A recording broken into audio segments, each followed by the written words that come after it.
My current obsession is explaining to you how your ADHD medication works. Today, we're going to talk about methylphenidate, which is the active ingredient in concerta, as well as ritalin, and arguably one of the best studied ADHD medications on the market. Methylphenidate was first synthesized in 1944. History of this is so interesting. Supposedly, the inventor of methylphenidate actually gave this medication to his wife in order to improve her tennis performance. Methylphenidate, it blocks what's called the reuptake of neurotransmitters after they get released. Our brain communicates by releasing neurotransmitters between one neuron to the next. They bind to receptors on what's called the postsynaptic neuron, and this stimulates what's called an action potential, which is basically the transmission of a signal.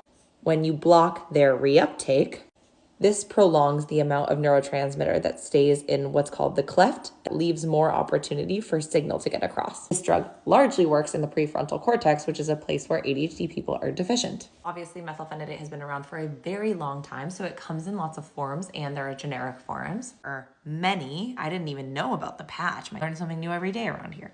This can affect the way that it gets released in your system. So peak plasma concentration for immediate release is only 1.9 hours, but if you have the extended release, it's 4.7 hours. This is a drug that is affected if you take it with food.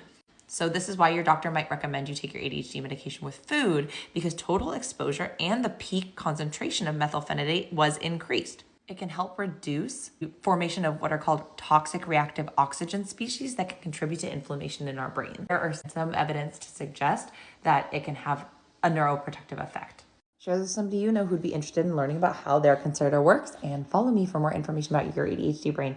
Systems if you want to learn more about developing systems in your ADHD life to help support your ADHD medication, or if you're unmedicated with ADHD. This is what I help people do. I'm a doctor with ADHD, and I got through medical school completely unmedicated, and I want to help you be able to manage your ADHD